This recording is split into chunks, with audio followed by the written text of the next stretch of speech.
after 6 o'clock here on this Monday night, the Jay Hopson Radio Show, 2 days following the division clinching win over Alabama A&M. And the Braves are heading to Houston December the 6th at 3 o'clock. Question is, who will they play? But I have a feeling December 6th is not on their minds. UAPB is on these coaches' minds. We'll talk about it. Coach Hopson, congratulations. Thank you, Charles. I really appreciate it. I'm sure that was a fun bus ride, that 7.5-hour bus ride from Huntsville. I'm sure it was pretty fun. Makes it go by a lot quicker, that's for sure. And it was a good bus ride and really a great day to be in Alcorn and just a special day. But that day has since moved on and passed, so we are on to the next one, and we've got to be ready for a really good opponent coming in here Saturday. Yeah, and we'll talk about it as we go along. I mean, obviously, we're going to be in Houston. We've got 2 more games left, trying to keep the edge up, trying to keep the focus and the energy and all that. So we'll talk about that as we go along.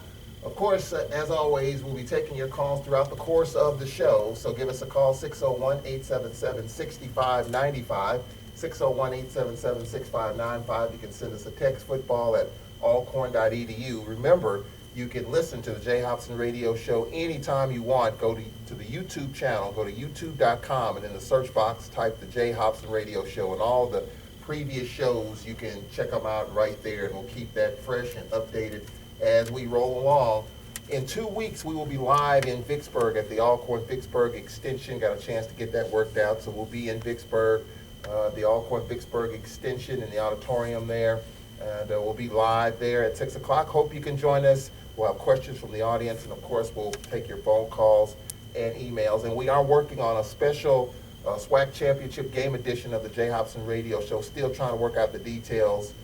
We may be looking at maybe that Tuesday, perhaps. We'll just kind of work it as we go along here. But all that's coming up here is the Braves get it done. And I'll tell you what, you look at Alabama A&M, Jay Hopson, we really jumped on this team early and took advantage of some opportunities. Yeah, we did. We had some. I thought John did a great job on his first read and did just a tremendous job of touchdowns. I think defensively and special teams wise, we had some big stops and we converted on some big special teams plays that really gave us some great opportunities. All right, folks, let's get right into the highlights. Alabama A&M won the toss, deferred to the second half. So Daniel Franklin, a 25-yard kickoff return, the freshman from Memphis. Talk about him. I think Daniel's going to be a special football player here. Very talented young man, extremely good athlete, and has played a fair bit of football for us this year as a true freshman out of Memphis East. And Daniel will just, the sky's the limit for him. Just really excited about him. So 25-yard kickoff return for Franklin. The Braves started at their own 25-yard line. On a 2nd and 10, gives an 11-yard run to Alabama A&M's 36. The A-Train with a big run. And then on this play, 2nd down and 4, the A-Train got 6 yards. And then 2nd down and 4 for the Braves at their own 42-yard line. On 2nd down, McKenzie in motion. And Gibbs will keep it. Gibbs to the 40-yard line. Down the sideline to the 30, to the 20, to the 10. Go score for the touchdown. Everybody in the stadium saw the team that had the ball. Everybody, including the radio announcer, Charles Edmond, because I bit and so did A&M. Yeah, good job on power read by John. So big way to start the game. So it's always good to start back-to-back weeks with touchdowns coming out of the chute. Well, John Gibbs, you look at his speed. I mean, for a tall guy, he's a lot faster than you think. Oh, John can run. I mean, he's very, John he's long-legged, but when he opens up, he's got really good speed. So the 58-yard run, capping off a 75-yard drive. The Braves took a 7-0 lead. First A&M drive started at their own 22. They picked up a first down and then had to play. Jake Hardin, averaging 39 yards per kick, number 7 in the league. The Braves get a stop at all, and this ball gets by the punter. Hardin picks it up, falls on it, all the way back to the 16. So the Braves take over right there at the 16-yard line. There was a 4th and 1 there, Jay Hopson, from the 7-yard line. You talked about it, decided to go for it. Talk about that. Well, just felt like we could get it, just kind of challenged the offense there, and, we did. But I thought, again, we were moving the ball well, and I just felt like, sometimes you got to go with your gut, and I just felt like we could get the yard. 4th down and 1. Give on 4th down. Here's the A-Train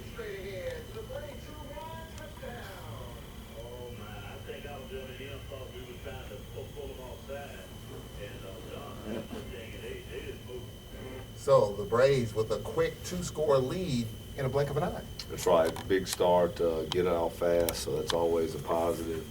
And, just a nice start for the Braves. And you think we really rush out and get a bunch of scores, but things kind of slowed down after those quick 2 scores. Right. It just kind of became a, if you will, for about a quarter there, in between, it's kind of a defensive struggle. A lot of 3 and outs on both sides, and then we were able to get a big play by Ladarian and John in the second quarter to kind of bust some things open. But it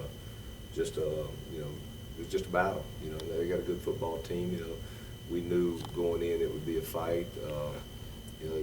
They had their opportunities against Southern to win that one also. So this was a team going in that was just 1 point away from being 4-2 in the league, and we were 5-1 in the league. So we knew it would be a battle. 14-0 at the end of one. Jay Hopson, your thoughts after the first 15 minutes? Well, I thought we were playing good, really on both sides. I thought defensively we were playing really good in the first quarter, and I thought, if we continued to do that, we had a 14-point lead, and, once you get up 14, if you can shut them out, then you got a chance, it's over. But I thought offensively, we were about to start making some big plays, and we did, in the second quarter. We were just a step here, a step there from breaking some big ones and having some big opportunities in the first quarter. But, again, I thought it was just an overall good effort on all 3 phases. Yeah, the second quarter is when the Braves broke it open, and it happened in a blink of an eye. And we'll talk about that when we come back. We'll take our first time out right in the middle of it, 10 minutes after 6 o'clock. Glad you can join us on the Jay Hopson Radio Show on this Monday night. It's warm right now, but boy, oh boy, the chill is on, and it's coming, and this weekend it'll be here for sure. Dress appropriately, umbrella, boots, sweaters, coats, you name it in terms of winter gear. You need to bring it on Saturday as the Braves take on UAPB at 4 o'clock on Military Appreciation Day. We'll talk about that coming up. We'll take a 1-minute time out, 10 minutes after the hour, back after this on the Jay Hopson Radio Show. Is it rain in the forecast? Huh? Is there rain in the forecast? 50% and highs like 50. What's that? Highs of 50. Yeah. It's going to be, starting wind I tomorrow don't night. care about the weather, the temperature. I just worry about is it rain or not? It's a 50-50 chance. Yeah.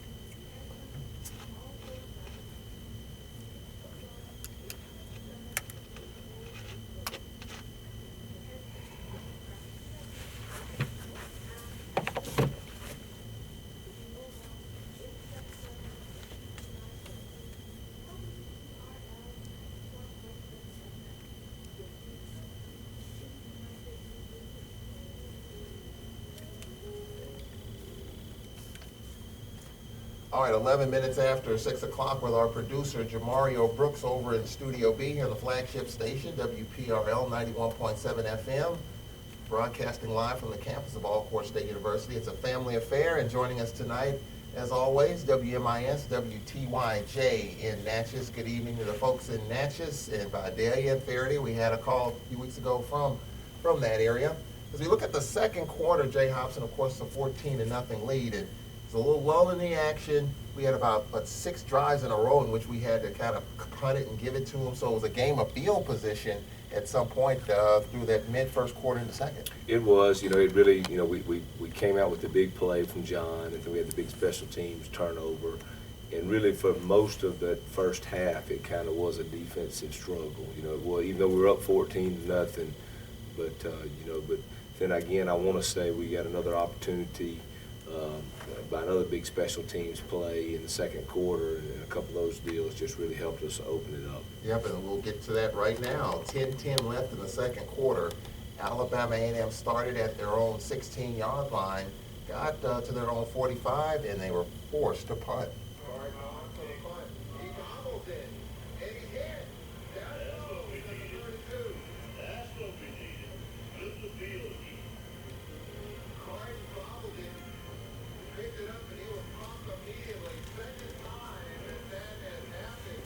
So there was an opportunity right there. So as we've been talking about, the field was flipped. So the Braves had it 1st and 10 from Alabama A&M's 32-yard line.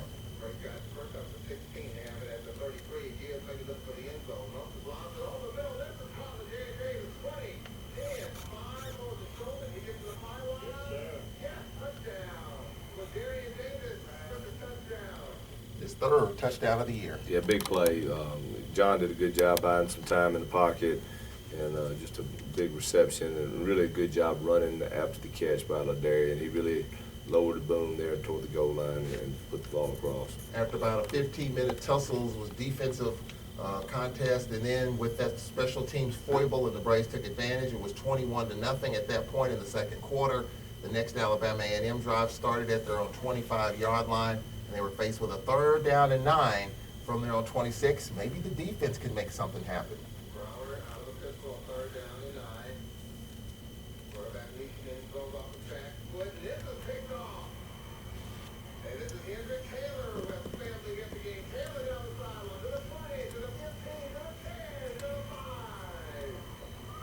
Hendrick Taylor, the pressure again. Hendrick Taylor almost scored that time for the Braves. Talk about the year he's having. Just, Hendrick is such a valuable football player for us, a smart young man that, I just think he's an excellent football player. He's got a great football IQ, and he just made a lot of plays here. Hendrick, of course, he was MVP of the Circle City Classic a year ago, and has been a really, just a big playmaker for us, not only on defense, but also on special teams. So, again, we love Hendrick. So with that, the Braves took advantage off that turnover. 1st and goal from the 5, then 2nd and goal from Alabama A&M's 3-yard line. The pistol, the A-Train in the backfield behind Gibbs, now to the left of Gibbs on 2nd down. Is A-Train again. Corkscrew, did he get to the goal line? Yes, he did. Touchdown. A-Train with his 2nd touchdown of the game. Just crossed the plane. And the A-Train with the 2nd score of the game, and the Braves are 27-0 with 4:08 left in the first half. It's about a 3-minute span that we got a couple of touchdowns. And that's kind of how we just started off the game, in a quick 2-3 minute span. We got 14, and then that little span, about 2 or 3 minutes, we got 14. But hey, we don't care how or when we get them, as long as we get it. And so it's good to be up 28-0. Now the last touchdown, now that's one we have to talk about a little bit. But at the end of the day, it's good to get the big lead. All right, let's talk about it. 1:23 left till halftime. A&M started at their own 25-yard line. A couple of first downs. 41 seconds left. It was 1st down and 10. From the Braves had it 1st and 10 from their own 47. Then 2nd down and 9. Gibbs back to pass. Steps up, left out to the right. Gibbs point. Gibbs going to take off 30, 25 to the 20. Gibbs goes out of bounds. Maybe, or did he go out of bounds? They point, he said he went out of bounds on field. Should have been a second left on the clock. Should have been a second touchdown. No, they say he can't get in. It's touchdown. The official down here getting a touchdown. They said the guy back in that Alabama A&M said he stepped out. This official said he went in. All right, I'm going to stop it right there because... No, yes. That's what I told you. It was a touchdown. I mean, he definitely scored. But, we were playing really for the field goal right there. Just wanted John to, get out of bounds with 3 seconds to kick the field goal. But what do we know? You know what I'm saying? Just went in there and bulled into the end zone. But, try to use it as a teaching moment also. We'll take the 7, he's looking at me like, Coach, I got it. I got it. I'm like, yeah. But just a great play for the touchdown, big play. But, we wanted to, get the 3 for sure. All right, what happened down that far sideline where he just stayed in bounds? He just tight-roped it, and you looked at it on film. I mean, he definitely was clearly in the whole way. And they had a defender come over at the 1 that actually looked like if he just would have pushed him, he'd have been out of bounds. But it's almost just like he kind of just didn't touch him. Just kind of laid his hands on him, and John just walked on into the end zone. I wonder, was the assumption that he did go out maybe at the 3 or 4? I don't know, but definitely, it was definitely a touchdown. But, good play by John. So at that point, it was 35-0. Jay Hopson, sort of a crazy first half. The defense stepped up, took advantage of some opportunities, and you're on your way there. I thought that we had some big stops defensively, and even on that last touchdown, we caused a fumble on the quarterback sack that gave us the ball, on the plus side, and John was able to get us in the end zone. But I thought special teams wise, we came up with some big plays. I thought defensively we came up with some big turnovers. in the first half, and the offense did a great job of capitalizing on those turnovers. To me, that's always the trick. You know, it's good to get the turnover, but then offensively, once you get the turnover, you got to go capitalize that into points. And I think that's what we did on all three phases pretty good in that first half. You know, I thought all three phases were solid, and hey, 35-0 is a good way to start it. And considering A&M has been playing well the last few weeks, and going on the road and taking care of the business, and that's what the Braves did in the first half, and just trying to put a capper on the game, and they did that. We'll talk about that. The third quarter highlights coming up 19 minutes after 6 o'clock. Give us a call, 601-877-6595, 601-877-6595. A couple of Braves players of the week, and we'll hear from Jasher Cox of the SWAC office. He'll talk about that. We'll look at UAPB. We'll hear from their coach, Monty Coleman, as the Lions lost at home to Prairie View. And we'll be looking at the senior quarterback, Benjamin Anderson, for the last time. So it should be fun at home on Saturday. 4 o'clock kickoff. Keep that in mind. Military and Civil Service Day. Free entry for current and retired military and civil service personnel with uniform or ID. Tickets are available 24 hours a day, 7 days a week at Ticketmaster.com, or you can go to area Walmart stores in the electronics department to get your tickets there. We'll take a 1-minute break, and we'll be right back on the Jay Hopson Radio Show.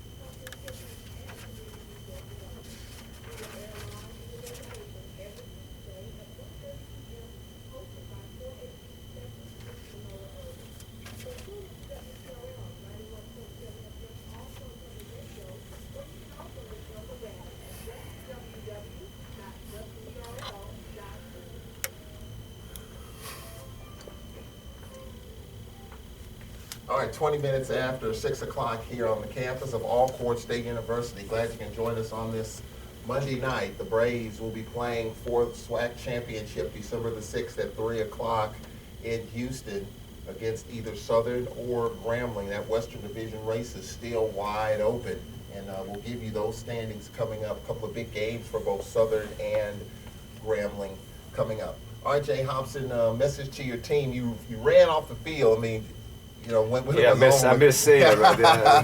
I told him in the third quarter, I walked back, I said, I think I forgot you there at halftime, man.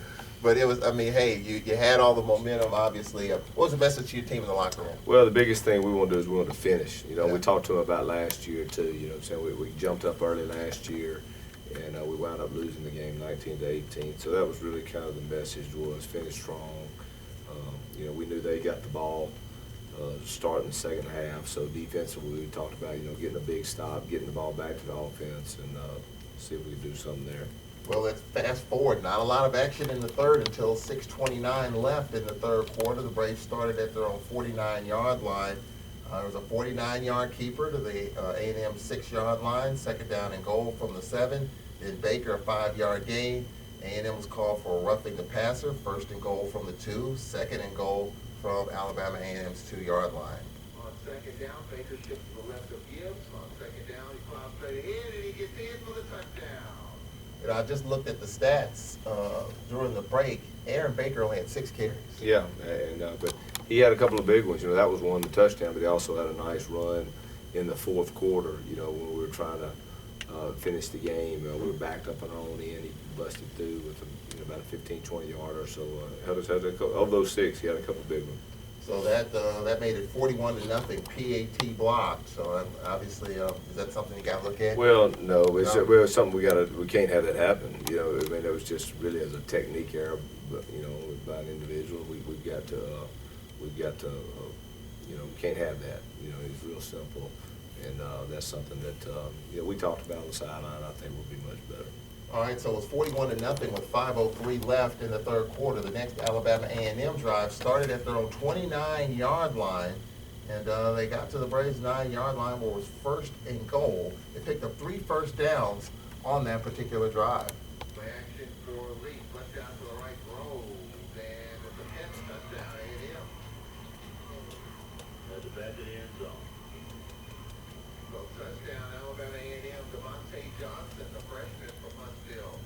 That was a 71-yard drive. Yeah, and we had chances like on fourth down. I think they converted a 4th and 3 or 4th and 4, and a couple 3rd and 1s and 2s. So we got to get off the field and just kind of had a coverage bust on that last touchdown. But got to execute better on those 3rd and 4th downs.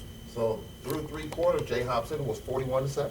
41-7, so you're happy about that, but you still, you know how it is when you're playing for a championship, especially. You got 15 minutes to go. Those are long 15 minutes, and that's the one message we kept trying to tell them. We got to finish it and finish it strong. 24 minutes after 6 o'clock, we'll take a timeout here. We'll look at the 4th quarter. We'll look at the final stats, and we'll look at the standings. We'll look at the SWAC report and a couple of players of the week as well. And we'll hear from Cedric Tillman as he talked with John Gibbs after the game. And defensive coordinator Tony Pecoraro joined us in the booth after the game. We'll get his thoughts on the defense, which played stellar on Saturday. We'll take a 1-minute break. A lot to get to here 24 minutes after. Back in 1 minute on the Jay Hopson Radio Show. Well, the Braves football program has such great tradition to try to win their first championship in 20 years. Recently, the 1984 team was honored, and coming up in the month of November, the 1974 championship team will be honored. That team won 9 games. They were 9-2 that year and lost to UNLV in the postseason. That team won a Black College National Championship. They'll be recognized and honored with a program in Pittsburgh. The program will take place Friday, November 21st from 6:30 until 11:30 at the Battlefield Inn in Pittsburgh, located at 4137 I-20 North, 22. There'll be a dinner, program, and dance. All proceeds from the program will benefit the Alcorn State University football program. For more information, call Dana Poe at area code 404-735-9920. That's Dana Poe at 404-735-9920.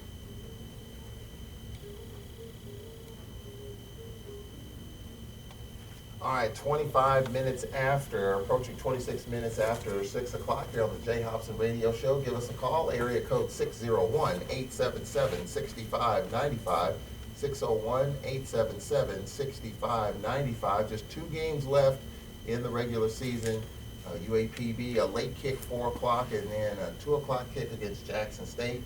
And then December the 6th, it's on to Houston and the championship game. Coach, that 4th quarter, it seemed like it dragged on. The penalties didn't help, but it just seemed like that 4th quarter took a long time. It did. It was a long, long quarter. Yeah. It really was. And you just want to see that clock move and just finish it on out. But we did have quite a few penalties, so that always kind of drags the game on.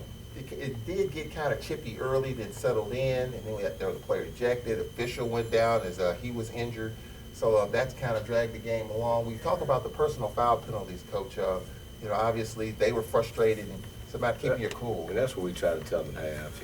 You're up 41-0 or 35-0. So sometimes, sometimes it's kind of natural. When you're down, you just kind of want to.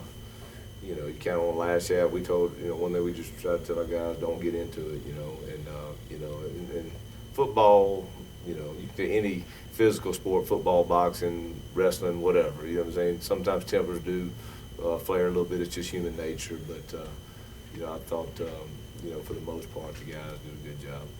Well, the only scoring that occurred in that 4th quarter was Lee hitting Devon Johnson. And that made it 41-14. Let's talk about that last touchdown there. Well, they got on a youngster right there. We had, but he did. I tell you, Daniel was all over him. Good throw and catch by them, but got an opportunity there to get some of our guys in the ball game. But that's what you got to do. It's like we talked about the North a few weeks ago. I mean, you got to get those young guys in, and you got to get in those playing situations, those game situations, because you live and learn. That's how you learn. And like I told you at the beginning of the show, Daniel's going to be a great, great football player here. And, he just threw one up, got maybe a good throw, good catch, and give them credit. They scored a touchdown. All right, we'll take a hard break right here at the bottom of the hour.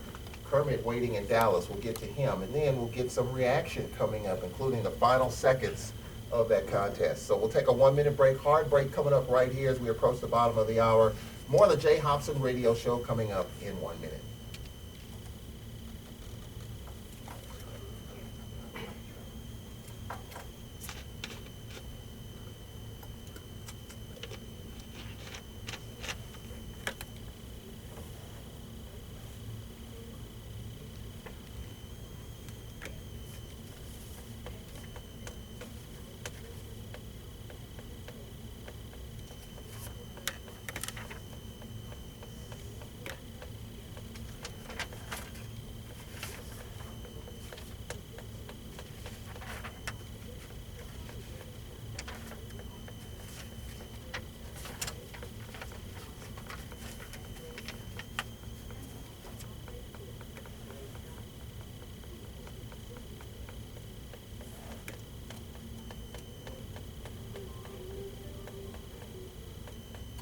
All right, as we approach the bottom of the hour, let's get it in right now. Let's pause 10 seconds for station identification. You're listening live to the Alcorn Football Radio Network.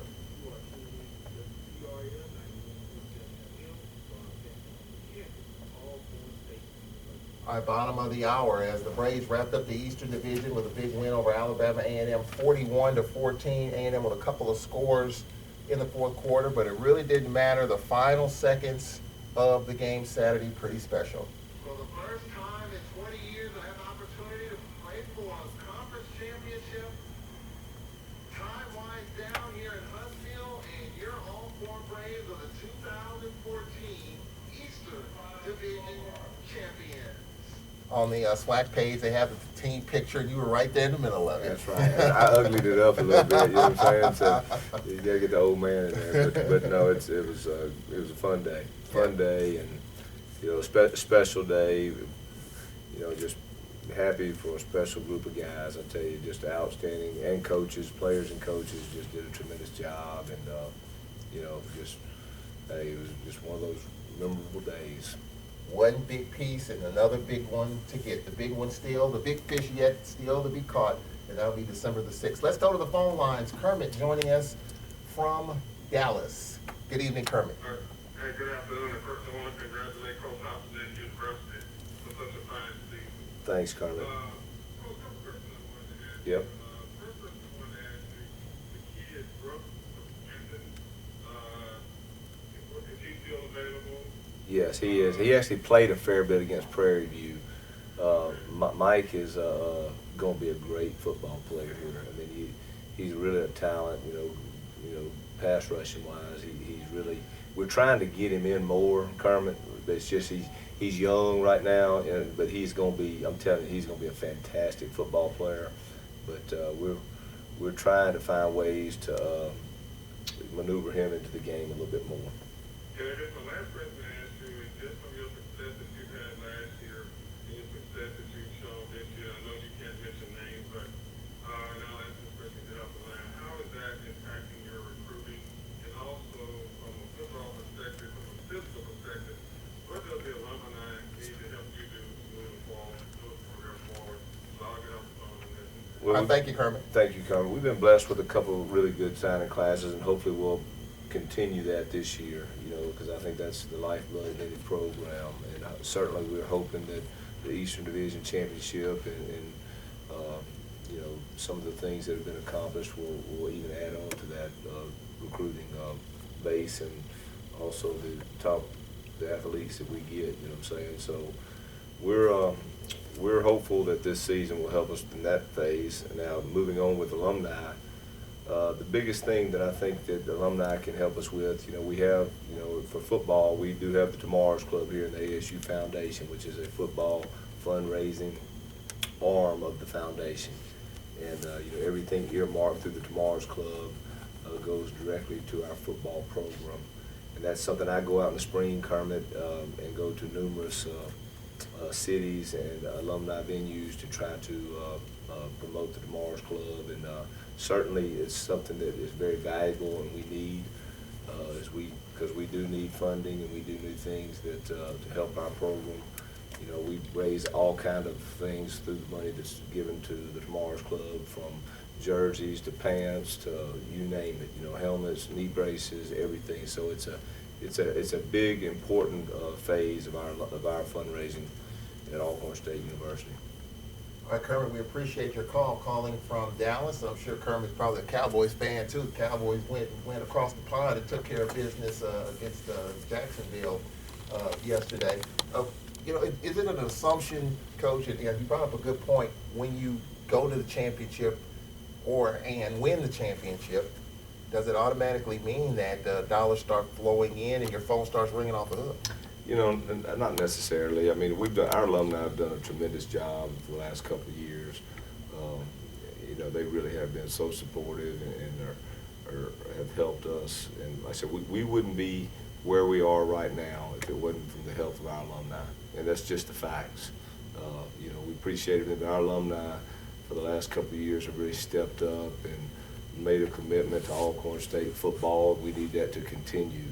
because whether it's football or any business, it doesn't matter. It takes dollars. It's not going to run the way you want it to run unless it's fully funded. And that's something that I can tell you our alumni have really done a tremendous job, and we need them now more than ever. You know what I'm saying? So hopefully we'll get some money rolling into tomorrow's club and continue to move the program forward. Well, I can just say this from a personal perspective. The last time we hoisted the trophy was 1994. I was here then. We played Steve McNair, the late Steve McNair's last year, played Youngstown State, and was beat Steve on one leg through for 500 yards, rushed for another 100 and change, and then in 92, Northeast Louisiana, now Louisiana Monroe. And so, when you have that opportunity for fans, going to Houston, and everybody's talking about it, and from what I understand, ticket sales have been going pretty good, and it's going to be a nationally televised tilt. So everybody wins, especially, the Braves heading down there. Yeah, it's always good to get national exposure and TV games. We're blessed this year to have the 2 ESPN games on campus, which I think is huge because, it gave everybody across America to see what a beautiful campus we have, and that's something that's special. All the national TV recognition we get, that's just great for the program, and like Kermit talked about recruiting, hopefully that'll be great for recruiting too. And Houston, a great alumni base. John Gibbs is from there, Eric Rollins. It's going to be a lot of fun down there. The question is, who's the opponent? We'll get to that as time goes on. A lot to be decided in the West. Following the game, defensive coordinator Tony Pecoraro joined us in the booth, and he talked about his team's effort and the philosophy going forward. Coach, congratulations. I really appreciate that, man. That's a nice one. That's a nice one right there. It's sweet. How satisfying is it, Coach? All the hard work starting in the fall, and here we are, one step away. We talked about it, pretty much all week. It's been a 3-year journey, and it's great. We're very proud of them. I'm very proud of how we played. There's some stuff we're gonna have to correct, like always. But they play hard, they play fast, and this is a great night. We seem to catch every team that we play. We caught them when they were playing some pretty good football. But this team every week has been able to step up to the challenge. Yeah, it's a solid team. They do a great job. They got great coaching staff. They got great players. Great quarterbacks. This is a well-coached football team, and they do a hell of a job. Well, Coach, I guess the big question, you got 2 games left. We know what's in front of us in December, but how do we get through these next 2 weeks still trying to stay solid? Yeah, I'm not even focused on December yet. I'm going to enjoy it, but we still got 2 more games. Yeah. It's 1 week at a time because we still got some stuff to prove to ourselves. So, next week is what? Time Love next? Yeah. And we'll go from there. All right, that's Coach Peck. Talk about that. Very wise words from Coach Peck. So he's exactly right. Pine Bluff is the only show in town, and very good football team, and that's where all attention and focus is, and we know we better be ready to play.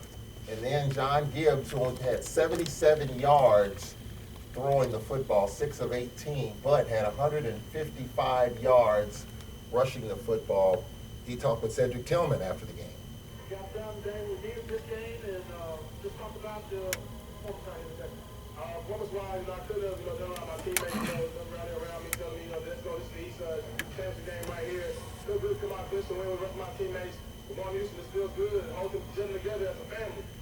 Well, you got 2 games left, before we get to the championship. Just talk about staying focused for these next 2 weeks. Staying focused, as a team, we want to, win our rest of our games. We want to make a statement. We want to go into SWAC, have any, give anyone doubts, can we be beaten, we want to speak the rest of our schedule. Okay, let's talk about going to the championship, playing in your hometown. Man, I'm honored to play in Houston, man. I'm born and raised in Houston. Family's going to be there, the Braves Nation will be there. I'm going to have tons of support, we can catch everything but feel blessed. We're around the southern bus support, everybody around Alcorn, my family. It's just a really honored. With the rest of my team, everybody want to go to Houston.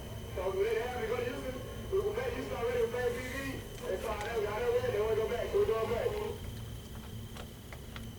All right, that's John Gibbs. He's excited. I saw him in the studio earlier today, going home, and it's going to be interesting and trying to keep him grounded. He's done a really good job in handling it, I think, just seeing him every day here in this department, seeing him on campus and the cafeteria just bouncing around, seeing like the maturity level is off the charts. Well, we have to be mature. We have, like I said, if you don't, hey, a big L is waiting on you. And that's something that I think John, I think the rest of his football team understands this is a tough competitive league, and you got to be ready every Saturday. So you can't take anything for granted in the SWAC. All right, we'll take a timeout. We'll look at the numbers here. Pretty good defensive turnout, and we'll talk about that with Coach Hopson. Give us a call, 601-877-6595, 601-877-6595. Football@alcorn.edu. Send us an email, and we'll take a timeout here. 40 minutes after 6, the Jay Hopson Radio Show rolls on in 1 minute. Hi, I'm Mia Hand. As a professional soccer player and a future soccer mom, I know how fun and rewarding it is. I also know how frustrating it is when you're sidelined by injury. So I teamed up with the American Association of Orthodontics to help young athletes play safe and sport. I spent years training to become a world-class athlete. I know what it takes to become an expert on the field. Orthodontics understand this too. They're experts in their field, helping kids and adults obtain healthy, beautiful smiles. They want to help athletes prevent injuries and stay in the game. It only takes a second to get hurt, and too many athletes are risking injury because they're not properly equipped for the games and practices. Wear the right protective gear like mouth guards, face masks, and helmets. Your first line of defense against preventable injuries. Play it safe, achieve your goals, and keep smiling. Visit braces.org. All right, 41 minutes after 6 o'clock. Hope to see you on Military and Civil Service Day on Saturday. Free entry, free admission for current and retired military and civil service personnel, uniform or identification. And tickets are available for the game 24 hours a day, 7 days a week at Ticketmaster.com. And tickets are also available at area Walmart stores and the electronics department. So get your tickets, and of course, Jackson State coming in here next Saturday, and that'll be a big one, of course, as JSU comes to town. All right, let's look at the final numbers, Jay Hopson. Let's start defensively. 7 sacks, and leading the way, individual, is Desmond Stevenson with 13 tackles. He was our defensive player of the week. Desmond, just can't say enough about him. You know, he's a senior. Just taking over a role on our football team that is very unselfish. You know, he's been a guy that he's a special teams guy. You know, he was a starter a couple of years ago out at corner, and we moved him to safety just because that's where we needed him. And lo and behold, here we come down the stretch in the SWAC Eastern Division Championship game, and we have some injuries, and guess who's starting at safety? You know, they're playing the majority of the snap, Desmond Stevenson, and you know he took on the safety like a man, and he just came out every week and gave everything he could for Alcorn, and here we go in this game, and he steps up big with a couple sacks and tackles, and I couldn't be happier, prouder of a football player because he's a real winner, you know, and he does whatever the team asks him to do, and he came up big for the team on Saturday. And Devon Francois followed behind him with 8 tackles. Damian Watkins with 7 tackles. Will Thomas with 5. I thought Jameel Cooks, off that edge, he had a couple of sacks and just causing havoc. Yeah, Cookie played good on Saturday. He just really made some plays. I thought his pass rushing was really good. In the sacks department, 2 sacks for Stevenson, 2.5 sacks for Cooks, as we talked about. Hendrick Taylor with the sack there, and Moody got into the action as well. As the Braves with 2 interceptions, so really a total team defense with 2 picks on the back end, and then 7 sacks up front, and then Stevenson with the 13 tackles. Yeah, and that's what I taught. I'm not a stat guy, Charles, because stats are so misleading, you know, but a lot of times when you have 7.5 stacks and you create a bunch of turnovers, you know, that is a huge defensive effort, you know, and so I know, you know, that's what's big, and that catapults to the offense. You know, you give the ball to the offense on the minus side of the ball on the field, so that allows you to score points. So football is a game that's played by all 3 phases, you know, and that's something that's very critical. Special teams is a big phase in there, you know. Special teams made 2 plays and gave us the ball on the 20-yard line a couple times. So, you know, each phase complements the other phase, and I think that's something that, you know, that's what's so special about football. And offensively, John Gibbs throwing the footballs just 6 of 18, 77 yards, but boy, did he make up for it with 155 yards rushing. He did. John, like, again, did a great job with his reads in the run game. I'm sure John played another tremendous game for us. I know there's a couple of throws he'd love to have back, but at the end of the day, John continues to make plays for us, and just another tremendous job by him. The A-Train with 46 yards, not a lot of yards, but a couple of big scores. Yeah, he had some power runs, and in critical situations too. Like we talked about earlier, one was a 4th and 1, and just again, I thought he and Aaron ran hard, ran below their pads, and did a great job. If you had told me we had the offensive output with just 6 carries for Aaron Baker, I wouldn't have believed you, but just 6 carries in the game. Yeah, I mean, but again, that to me sometimes, like I said, that goes hand in hand with the game. Yeah. Short field at times, you don't sometimes have as many plays and as many carries. Well, Darian Davis with the touchdown, one player that we talk about and I talk about and I look at in practice is Jarvis Turner. And early in the game, there was an effort to really get him going. Just 2 catches for 5 yards. I think Jarvis Turner, and you look at his body, you look at what he can do, what he has done. I mean, this kid's got a world of talent, and what can we do to get him even more so? Well, we're gonna spread the ball around. We're not gonna try to get it to one or the other. You know what I mean? So we're gonna spread the ball around, and when Jarvis's number's called, which it has been in the past, we're hoping he'll make the play. If LaDarian's number's called, or Tip's number's called, or Zarek's number's called, or you name it. If the number's called, if Charles Hughes' number's called, those guys, you just got to make the play when that opportunity comes your way. Billy Shedd, Orlando, you name it. So we're going to spread the ball around, and so again, that's what it's all about. Hayden McRaney, another solid day. 10 punts for Hayden McRaney, averaging 44 yards per kick, and that gets into the SWAC Players of the Week. Media Relations Director Jasher Cox of the SWAC office talks about this week's Players of the Week. Your defensive player of the week, Derek Cole Players of the Week. 4 defensive player of the week. The first, Prairie A&M, Jerome Howard, the linebacker. Time for a team high 11 tackles, along with 2 sacks, 2 tackles for loss, and a 57-yard fumble return. The other player of the week for defense goes to Alcorn State defensive back Desmond Stevenson. Recorded a career high 13 total tackles, 8 of those were solo, 2 tackles for loss, and had 2 sacks to lead the Braves on a 41-14 victory over Alabama A&M. Your specialist of the week goes to Alcorn State, Hayden McRaney. Sophomore place kicker, averaged 44.9 yards per punt on 10 attempts, with his longest being 65 yards. He also placed 3 of his punts inside the 20-yard line. All right, that's Jasher Cox giving us the SWAC Players of the Week. Coach in the game, Aaron Baker got a little nicked up, slow and getting up for a moment. How is he? He's fine. Aaron's good to go. I think he's got a little helmet to the knee right there, but he's fine. R.J. Hopson, when you look at this team and the bus ride home, we talked about all that.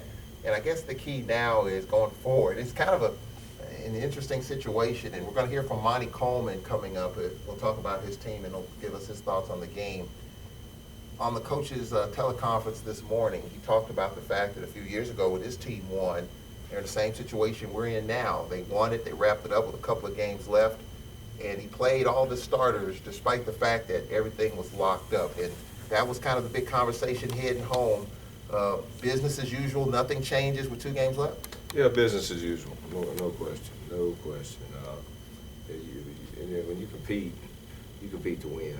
You don't compete to, it doesn't matter. It's kind of like, I don't care if you're going into the playoffs, the NFL, you go to win. At least I do. And so we're playing our starters. We're not doing any of this rest stuff, and we're coming out. Now if someone's injured, yeah, okay, but if we're healthy and ready, we're ready to go. You're playing. Jay Hopson on the Jay Hopson Radio Show. We'll take a timeout. Give us a call, 601-877-6595, football@alcorn.edu. Send us an email. We'll take a timeout, and we'll look at the Braves in the FCS standings. Got a chance to look at that as well. And then we'll look at UAPB, all that coming up.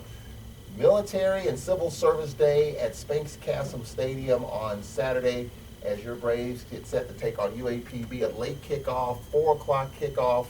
We'll be on the air at 3:30 with the Alcorn pregame show. 49 minutes after, we'll be back in 1 minute.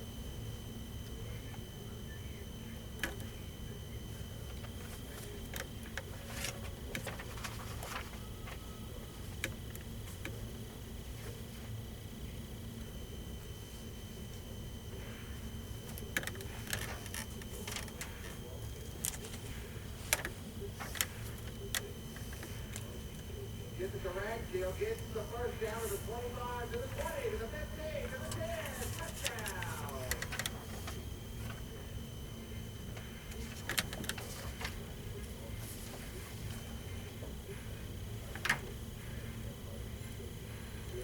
Will keep it. He'll split up the middle with the 20, to the 15, to the 10. He's got a score for the touchdown.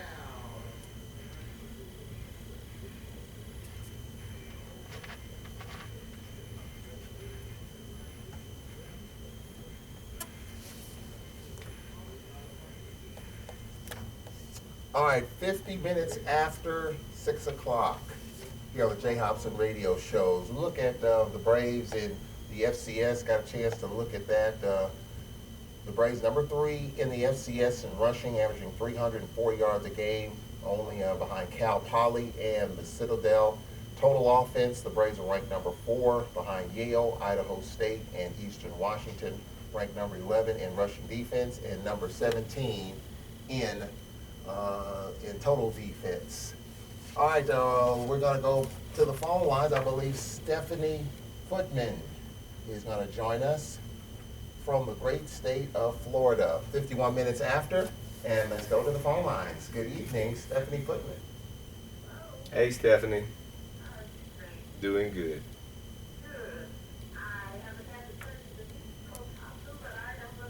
Yes, I know.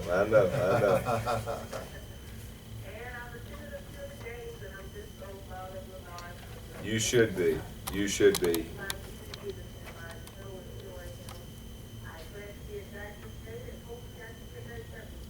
Wonderful. We look forward to seeing it. I want to tell you this too, and I'll tell you this on the radio.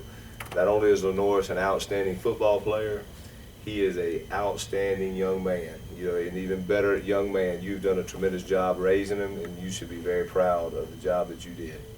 Thank you so much, and I hope to look to You're welcome. Okay. Go Braves. Go Braves. All right, Ms. Footman, thank you very much. That's a nice call. But, you know, talk about Footman and he made a couple of nice throws. I mean, we had a touchdown call back. You know, I mean, so when you look at him, he's had his shots here. He has. And Lenoris is going to be just a tremendous football player. I mean, he really is. He's very, very talented, and you can just see him maturing too in his freshman year. You can see him maturing every game, and he's going to be he's going to be outstanding. All right, 52 minutes after the hour, we're going to go back to the phones, and our buddy, Mr. Emmanuel Barnes, is waiting on the telephone, so we'll go to him right now. 53 minutes after, as he's ready for Houston and he's ready for the big game coming up. Good evening, Emmanuel Barnes. Hey, Jay, I don't know how you get really All right. called in. One, let me, I'm just going. congratulate those Thanks, Emmanuel. the accomplishments so far. And the question I was going to ask, I think you started to speak to earlier, I believe, that is, that how healthy we are going into the stretch, the last couple of games in the if I missed it, you already commented on it, all right, came in. Last year was going along with your return. But I was just hoping that, where a lot of people how to themselves out last game. You really good. And when you're off there, ask Charles to get you a bit. I will. I definitely will do that, Emmanuel. But you got a good question, Emmanuel. Very, very good question. And we started out the season with a heavy load of injuries. Yep. We actually, it's been a heavy, just starting through August, we had heavy injuries going into August. We had the redshirt Toilette George. Tonka's been a great player for us. We lost him in July. Then about 3 days later, we lost Joe Price, and Joe was an impact player for us last year. And then Deion McNair, we lost him, had a surgery him in July, so we lost him. And they're all redshirted, but they were all impact players for us last year in 2013. So just coming out of the gate, we had a tremendous. And then all of a sudden, the first week of 2 days, we lost Ben Brooks, and Ben is just a super football player. And Ben was basically going to be one of our starters in the back end, the secondary. So you're talking about right after the first week of 2 days, we've lost 4 starters probably off our football team. And then, of course, we know Ragsdale went down in the season. And of course, we have some guys banged up. CJ was banged up. He didn't play this past week. So we've had some we've had a lot of injuries, so it's but it's next guy up, and that's the thing that football's about. It's a physical game, so you're gonna have injuries, and those things are gonna happen. But hopefully Emmanuel will get some of those guys back here in another week or two, and be ready to finish the run with a healthy team. And nothing about with Joe and Tonka and Ben and Dion, those four are out. We've redshirted them, so they'll be playing next year. And of course, the other one, Ragsdale. The rest I said middle of the season, Ragsdale. Yeah. Exactly. When will he be back? Hopefully he'll be back here soon. That's what we're hoping. That's what we're crossing our fingers, and hopefully we'll get him back here soon. All right, 55 minutes after, of course, a big game here at home. UAPB coming up, and their head coach, Monty Coleman, a team that's won a SWAC championship, senior quarterback in Benjamin Anderson. And let's hear from Monty Coleman as he talks about his team and what to expect coming up on Saturday. Well, not a very good football game for us this past weekend. Prairie came out, from my perspective, came out a little more hungry. Identical record coming into the ball game. It was like they were a little bit more ready to play, or play with a little more intensity. They did some of the things that we wanted to do, rushing the football. They went for over 250 yards against us. One of the things that we've been doing in the past, we was running the football. We didn't run the football. We finished with 115 yards rushing. One of the other things that we've kind of prided ourselves on was to throw the football. Willie Young has been explosive for us the last couple of weeks. They were able to hold him down without a catch. Isaiah Ferguson for us had 7 catches. Dimitri for them had several catches and touchdowns. So, overall, defense did play well. We did take the ball away. That was the bright spot for us on defense. We did have a kickoff return for a touchdown. That was the bright spot for the special teams. But overall, they just played a little harder. Actually, working harder than what we did.